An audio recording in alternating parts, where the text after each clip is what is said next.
ल गाइस, अब हामी चाहिँ भानुचोक जस्ट अगाडि हाम्रो चाहिँ भानुचोक छ होइन। अब हामी चाहिँ धारापानी चाहिँ कसरी कहाँबाट पुग्ने, धारापानी जाने एकदम सजिलो कन्फ्युजन नहुने बाटो कहाँ भन्दा यो भानुचोकबाट सिधै अगाडि लाग्ने। अब सिधा अगाडि चाहिँ हामी अब यो भानुचोकबाट हामी यो घोराइ लमै जुन हाइवे छ त्यहाँबाट हामी सिधा जानुपर्छ होइन। अब यहाँबाट गाडीहरू लाग्छ उतातिर काठमाडौँतिर, लमैतिर, बुटोलतिर जाने गाडीहरू यहाँदेखि लाग्छ होइन। अनि त्यसपछि अगाडि गइसकेपछि ल स्ट्रेट गेट छ, हामी निरन्तर अगाडि बढ्ने हो।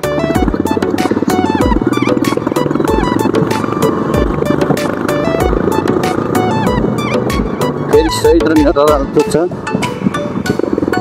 यहाँदेखि हामी नन स्टप जानुपर्छ अगाडि।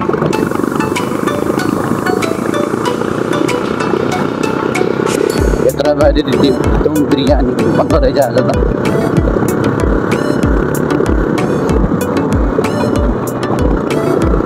त्यसपछि हामी आइपुग्छौँ बिबी चौक। यहाँदेखि पनि हामी निरन्तर जाने हो अगाडि।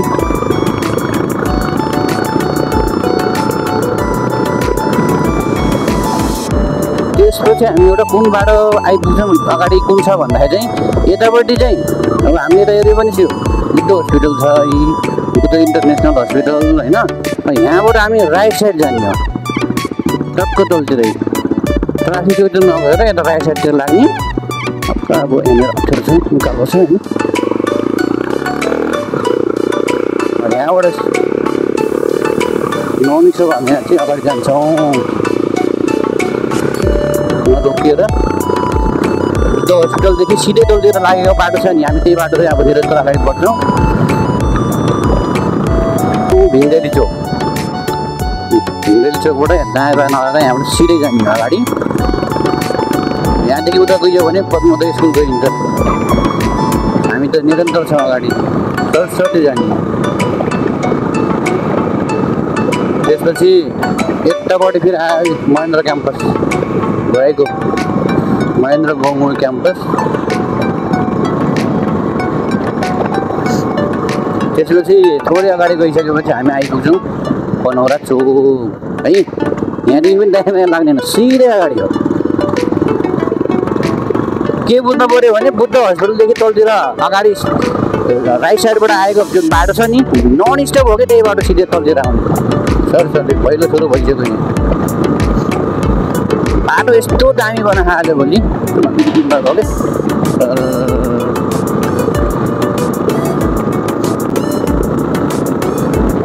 त्यसपछि मान्छेहरू एकदम आनन्दले होइन जुसहरू पिउन आउने। उखुबारी यस्तो राम्रो छ, च्याउ खेतीहरू छ, उखु खेतीहरू गरेको छ होइन। अनि जुसहरू बनाउँछ ताजा उखुको जुस, यही हो उखुबारी। टन्नै खेती छ, पुरै खाने खाजा।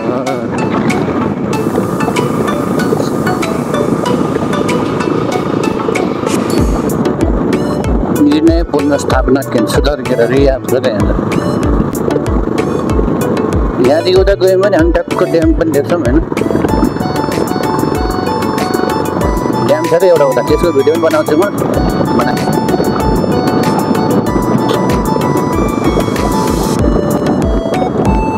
हजुर टन्न फुल्याएर त कस्तो राम्रो छ है बाटोमा।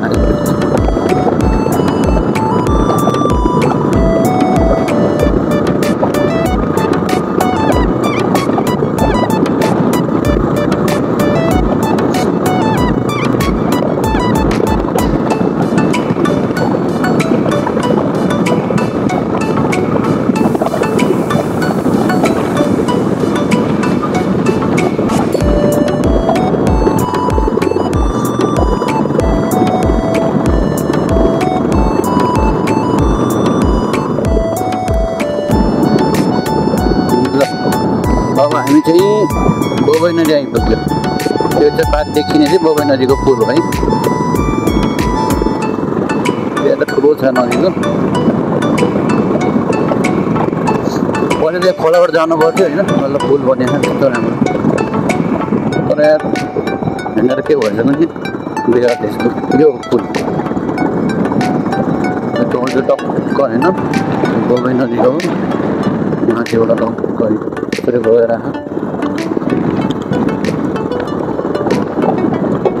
बन्ने कस्तो टाइम भयो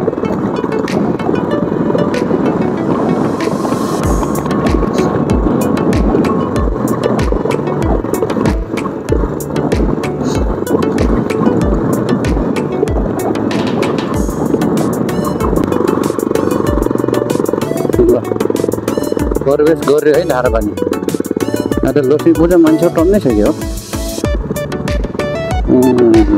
यो धारापानी मन्दिर त यो यहाँ ब्यारेज लगाएर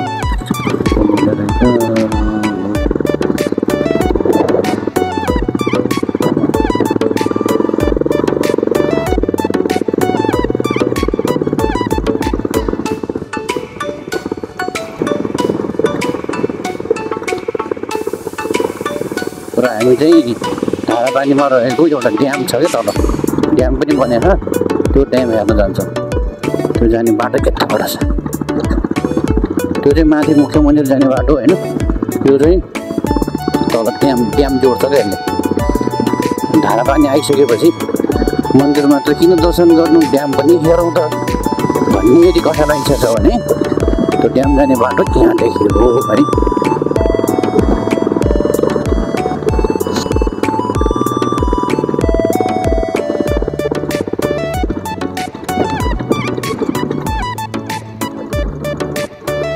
बाटो बन्दै रहेछ त्यो भएर बोल्नु पर्दो रहेछ कि मैले के बाटोको प्रोसेस हुँदो रहेछ त्यही भएर बोल्नु पर्दो रहेछ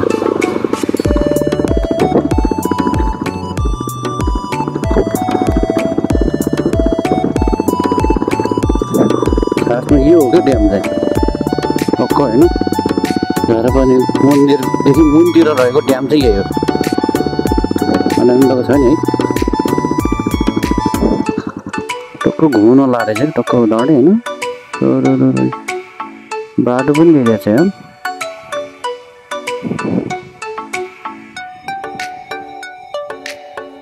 त्यो माथि चाहिँ मन्दिर छ होइन उता पनि हेरौँ न कहाँसम्म छ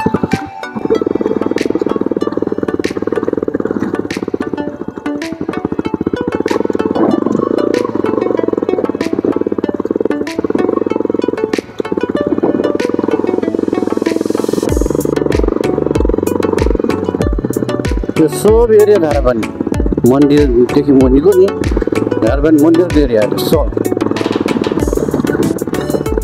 पुरै घुमाउँदैछ क्या यो साइड यो टापो पुरै उडाइदियो भन्दा खतरा भन्छ हौ ठुलो हुन्छ क्या ड्याम भन्दा यता पनि सानो होइन यो संरक्षण धेरै गरेको पानीलाई है हामीले संरक्षण गरेको त्यहाँ त्यत्रो ड्याम छ तल अघि उताबाट घुमेर टक्क उता घुमेर आएको ड्याम हो त्यो बिचमा त्यस्तो छ